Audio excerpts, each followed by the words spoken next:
In this video, we will focus on how to represent and color structures in PyMol, and how to store the resulting representations as scenes. There are many different ways to represent macromolecular structures. PyMol provides several options, each with its own strengths. Combined with the use of color, you can create structural representations that are rich in information from detailed interactions to large-scale structure organization. Let's explore a structure of alcohol dehydrogenase, PDB entry 6ADH, downloading the file directly from the PDB using the fetch command. We will also set the background to white.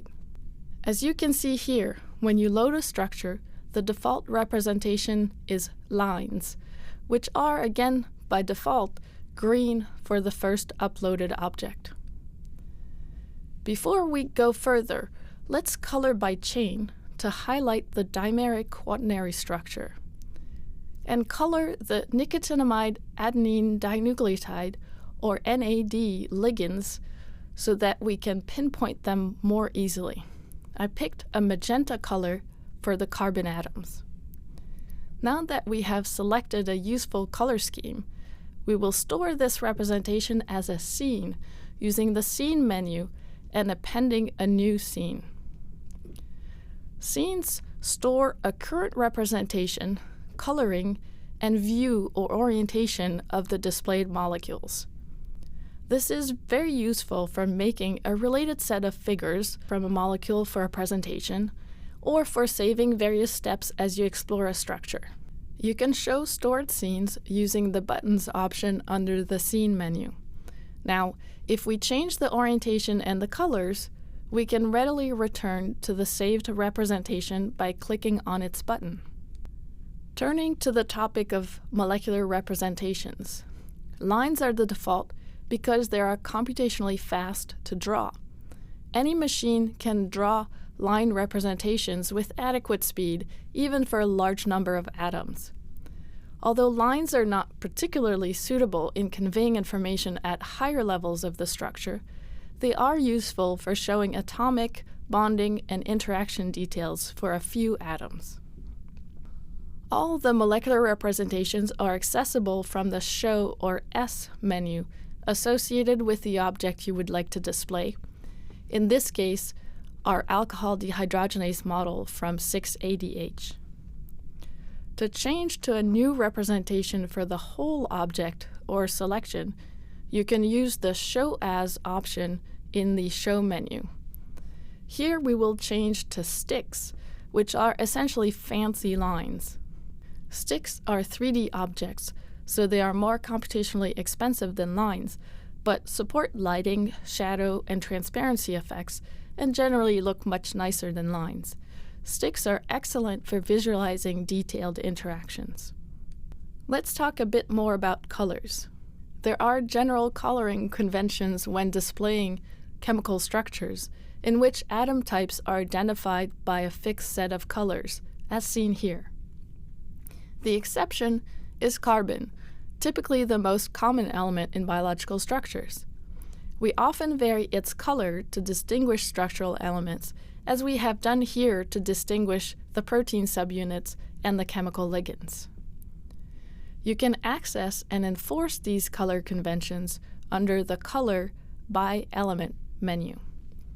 Red is typically reserved for oxygen, blue for nitrogen, and yellow for sulfur. Note that the top option provides no color for C or carbon. This option preserves the existing carbon coloring while restoring conventional atom type coloring for other atoms. Like lines, sticks can be too busy to be interpretable with large structures, so let's look at some representations that are useful to display whole macromolecules. The ribbon representation is a simple carbon alpha trace connecting each consecutive C-alpha atom in a protein chain. Note that the ribbon representation only applies to proteins and nucleic acids, not to small ligands. In this representation, the secondary structure is apparent, although not specifically differentiated in the illustration. Ribbon depictions are good when a simple minimalist view is all that is needed, and other representations may be too busy. For example, if you are exploring a very large assembly, such as a crystal lattice, which we can do here by generating crystallographic symmetry mates.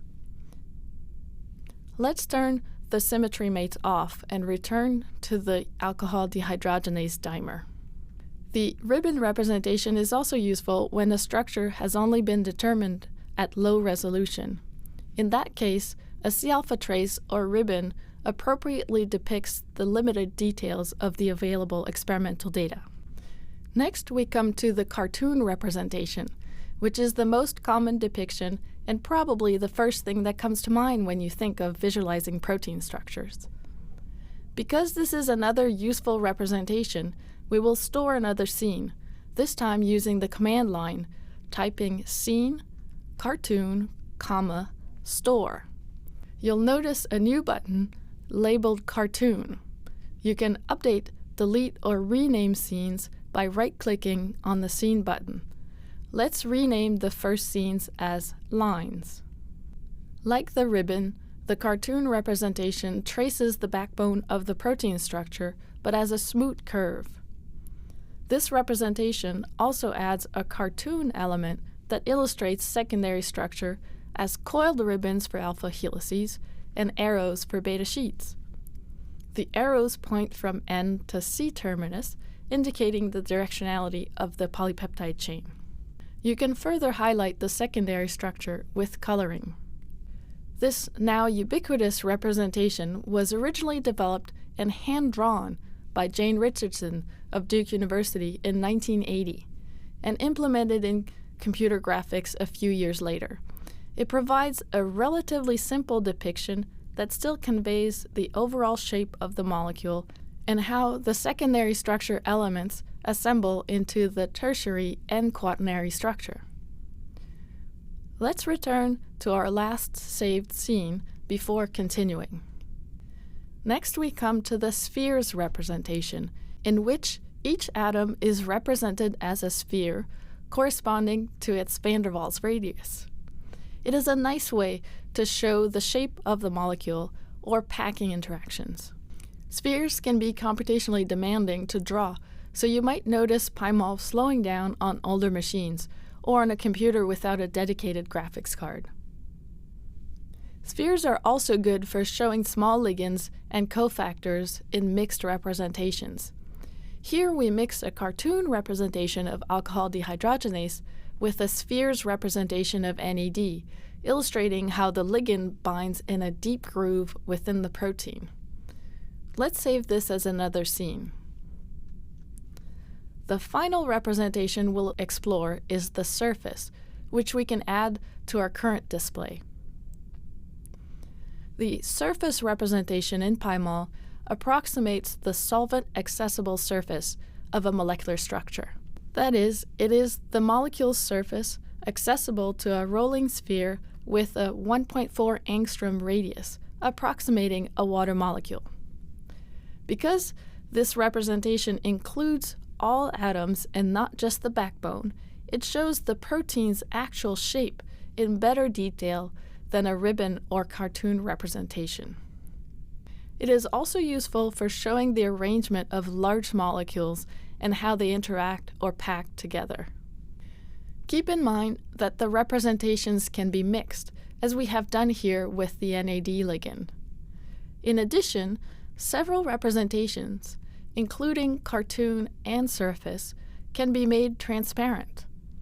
Transparency can be set from the Setting menu. This is particularly useful to reveal details behind a surface, such as the secondary and tertiary structure of the cartoon representation. I want to share a few more tips about choosing colors, but first, we'll save this view for comparison. It's best to keep basics in light colors like grays, and use bright colors to highlight important structural details, making them pop. Let's build one more scene to illustrate this. I'll color the whole molecule in a light gray, then color the NAD ligands by atom with the carbons in magenta color and save as a new scene. As you can see, this new representation successfully highlights the NAD ligands. My last tip about color is that red and blue and their gradients, particularly in surface depictions, are generally reserved to display electrostatic charges and fields. PyMol generates an approximate electrostatic surface representation where blue and red indicate positive and negative charges respectively, in analogy to the convention that nitrogens, which often carry a positive charge, are blue, and oxygens, which are typically negatively charged, are red. One more tip about scenes. There are 12 pre-configured slots, named F1 to F12, to store scenes that are quickly recalled with the F1 to F12 keys on your keyboard. Now I can switch back to the previous scene using a button, or to the F1 scene using the F1 key on my keyboard. Finally, remember to save your work. A PyMol session file saves all the scenes so that you can return to them later. Now that we have introduced representations, coloring schemes, and how to store scenes, it's time for you to explore these on your own.